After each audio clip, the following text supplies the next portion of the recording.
నమస్తే, welcome to Leo. మనతో ఉన్నారు సీనియర్ జర్నలిస్ట్ హేమసుందర్ గారు. సార్ నమస్తే. నమస్తే అండి. జననాయకన్ ఇదే నా లాస్ట్ సినిమా అంటూ విజయ్ తలపతి గారు ప్రకటించేశారు. అయితే ఈ సినిమాకి సంబంధించిన విశేషాలు ఏంటి? ఇది ఒక సినిమాకి రీమేక్ అని చెప్పేసి అంటున్నారు. ఏ సినిమాకి రీమేక్? సో ఈ సినిమా నుంచి ఒక అప్డేట్ కూడా వచ్చింది. సో ఆ పాట ఎలా ఉందంటే ఏం చెప్తారు? అంటే ఈ ఫస్ట్ ఏంటంటే భగవంత్ కేసరికి రీమేక్ అనే వార్తలు వచ్చినాయి. అప్పట్లో ఖండించారు, ఇది భగవంత్ కేసరికి రీమేక్ కాదని చెప్పి వార్తలు వచ్చినాయి. ఇప్పుడు ఆ పాట రిలీజ్ అయిన దళపతి కచేరీ అనే సాంగ్ రిలీజ్ అయిన తర్వాత మళ్ళీ ఇప్పుడు ఆ తెర మీద ఆ మాట వచ్చింది, ఇది బాలయ్య బాబుది భగవంత్ కేసరికి రీమేక్ అని. అయితే ఫస్ట్లో ఏంటంటే హెచ్ వినోద్ డైరెక్టర్, దీనికి ఒలిమైతు నీవు అనే సినిమాలు చేసిన హెచ్ వినోద్ ఈ సినిమా విషయంలో ఏంటంటే కొన్ని మార్పులు చేశాడు కథాపరంగా. భగవంత్ కేసరి కథ కాకుండా కొన్ని మార్పులు చేసుకుని తీసుకొచ్చారంటున్నారు. నేను అనుకోవడం ఏంటంటే ఆ పోలీసు గెటప్ అయితే యాక్చువల్గా భగవంత్ కేసరిలో ఉన్నట్టుగానే ఉంది. ఇంకొకటి మమితా బైజ్ అనేది శ్రీలీల ఆ పాత్ర ఏదైతే ఉందో ఆ పాత్రని మమితా బైజ్ పోషించినట్టు చెప్తున్నారు. కాజల్ అగర్వాల్ పాత్రని పూజా హెగ్డే, అలాగే ప్రియమణి కూడా ఉంది. మరి ఈ పాత్రలన్నీ చూసుకుంటే ఖచ్చితంగా ఇక 100% భగవంత్ కేసరి రీమేక్ అని చెప్పాల్సి వస్తుంది.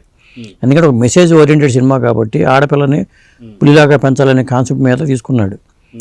ఆయన పొలిటికల్ ఎంట్రీ కూడా ఇది ఉపయోగపడవచ్చు అనే ఉద్దేశంతో కూడా విజయ్ దళపతి ఈ కథను ఎంచుకున్నట్టుగా మనం భావించాలి. లేకపోతే డైరెక్ట్ సినిమా చేసుకుంటే ఆఖరి సినిమా కాబట్టి బాగుండేది.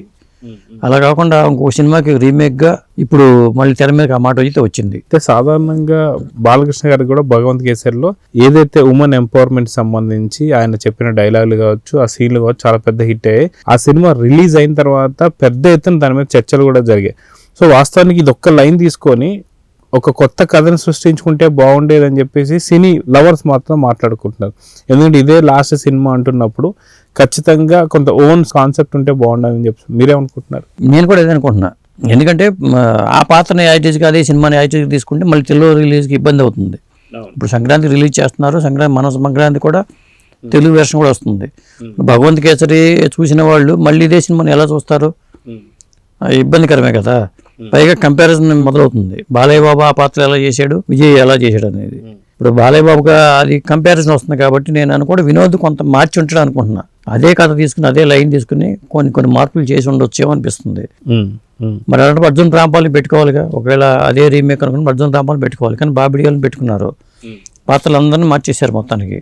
అంటే కొత్త సినిమాలాగా ఉండాలనుకున్నారో తెలియదు. కానీ మొత్తానికి అయితే జననాయకన్ అనేది అతను రాజకీయంగా ఎంతవరకు ఉపయోగపడుతుందో తెలియదు. కానీ ఈ మధ్యన పొలిటికల్గా మీటింగ్ పెట్టడం కానీ, తొక్కేసలాట జరగడం కానీ, ఆ తర్వాత కొద్దిగా కామ్ అయ్యాడు దళపతి విజయ్. ఇప్పుడు మళ్ళీ సాంగ్ రిలీజ్ అయిన తర్వాత నుంచి కొద్దిగా ఊపు వచ్చినట్టు కనిపిస్తుంది పార్టీకి. అంటే విజయ్ తగ్గిపోయాడా ఏంటి, తమిళనాడు ఎన్నికల్లో ఆ ఫోర్స్ ఉండదా అనుకున్నారు. మళ్ళీ ఒకసారి కొత్త స్ట్రాటజీతో మన ముందుకు వస్తున్నాడు అనడానికి ముందు సినిమాని రిలీజ్ చేసుకుని, సినిమా రిలీజ్ అయిపోయిన తర్వాత మళ్ళీ 2026 ఎన్నికలు కాబట్టి ఆ ఎన్నికల్లో తన సత్తా చాటాలనే దాని మీద బలంగానే ఉన్నాడు ఆయన. కాబట్టి ఈసారి ప్రచార శైలి మారుద్దేమో తెలియదు. కానీ సినిమా పరంగా చూసుకుంటే జననాయకన్ అనేది నేను అనుకోవడం ఏంటంటే భగవంత్ కేసరి లైన్ అయితే తీసుకుని ఉండొచ్చు, కానీ చాలా వరకు మార్పులు చేసి ఉండే అవకాశం అయితే ఉంది. అంటే శ్రీలీల పాత్రని మమితా బైజ్ పోషించి ఉండొచ్చు, లేకపోతే కాజల్ పాత్రని పూజా హెగ్డే చేసి ఉండొచ్చు. కానీ అట్లాంటి మార్పులు అయితే ఉండే అవకాశం అయితే ఉంది. సో వాస్తవానికి చెప్పుకోవాలంటే ఇదే ఆఖరి సినిమా అని చెప్పేసి విజయ్ తలపతి గారు అంటున్నా. గతంలో సేమ్ తమిళనాడుకు సంబంధించినటువంటి రజనీకాంత్ గారు కూడా ఎన్నోసార్లు ఆయన ఆఖరి సినిమా అని చెప్పేసి అనడం, మళ్ళీ సినిమాని పొడిగించుకుంటూ పోవడం. కానీ విజయ్ తలపతి గారికి ఆయన ఇప్పటికీ కొంత యంగ్ అనే చెప్పుకోవాలి. అటువంటిది ఇప్పుడే బ్రేక్ ఇచ్చేస్తే ఎలా ఉంటుంది, లేదా ఒక మాట ఈ మాట చెప్పడం తప్ప సినిమాలు మళ్ళీ కంటిన్యూ చేస్తారని చెప్పి కొంతమంది అనుకుంటున్నారు. మీరేమంటారు? కంటిన్యూ చేసే అవకాశం ఉంది. ఒకవేళ రాజకీయాలు సక్సెస్ అయిపోయి ఆయన ముఖ్యమంత్రి అయిపోతే అది వేరే విషయం అండి. ఆయనకి ఇంకా చేదు అనుభవాలు చాలా ఎదురయ్యే అవకాశాలు ఉంటాయి. నాకు తెలిసి ఎన్నికలు టైము దగ్గర పడిన కొద్దీ మనకి ఒకే ఒక్క సినిమాలో అర్జున్కి ఎలాంటి పరిస్థితులు ఎదురయ్యాయో ఇప్పుడు మన జరిగిన తొక్కిసలాట వెనకాల కూడా రకరకాల కారణాలు చెప్తున్నారు. ఎందుకంటే ఒక పెద్ద పార్టీని ఢీకొనబోతూ వచ్చారంటే అప్పుడు కాంగ్రెస్ని వ్యతిరేకిస్తూ ఎన్టీ రామారావు గారు పార్టీ పెట్టినప్పుడు కూడా మరి చాలా శక్తులు ప్రయత్నాలు చేసినాయి.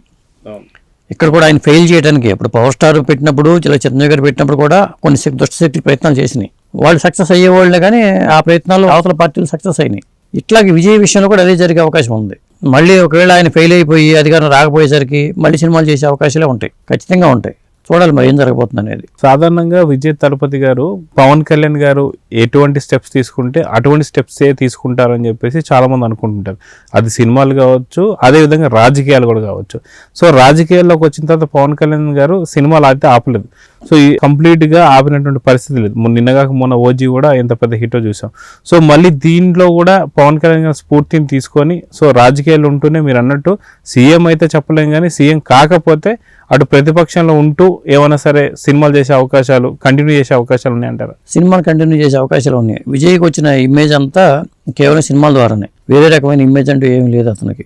ఇక్కడికి వచ్చేసరికి చాలా వరకు రాజకీయ నాయకులుగా సినిమాల్లో నటులు వచ్చినప్పుడు అంతకు ముందు వాళ్ళు వెళ్ళిన ప్యాటర్న్ ఫాలో అవుతూ ఉంటారు. ఇప్పుడు ఎంజీఆర్ ఎలా చేశారో అక్కడ ఎన్టీ రామారావు గారు అలా చేశారు, అలాగే అంతకంత ముందు సక్సెస్ అయిన వాళ్ళని ఆదర్శంగా తీసుకుంటారు ఎక్కడైనా సరే. ఇప్పుడు పవర్ స్టార్ పవన్ కళ్యాణ్ ఎలా చేశారో, ఆయన ఎలా సక్సెస్ అయ్యాడో చూస్తారు.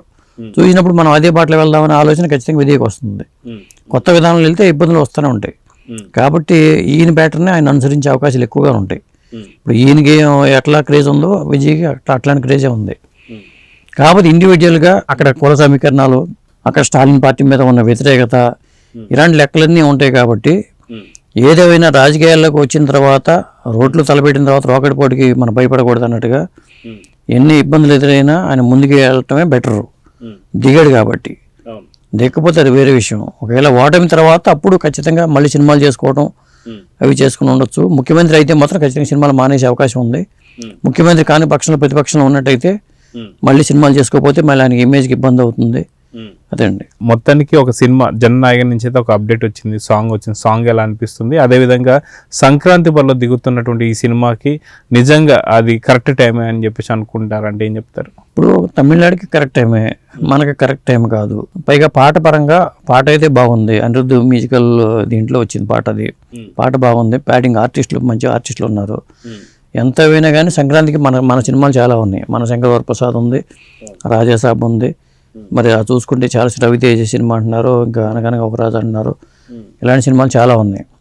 మరి వాటిని ఆ పోటీలో మరి ఈ సినిమా గతంలో వచ్చినా కానీ ఏదో పెద్దగా అంతగా అప్పుడు దిల్ రాజు గారి సినిమా ఒకటి చేశారు.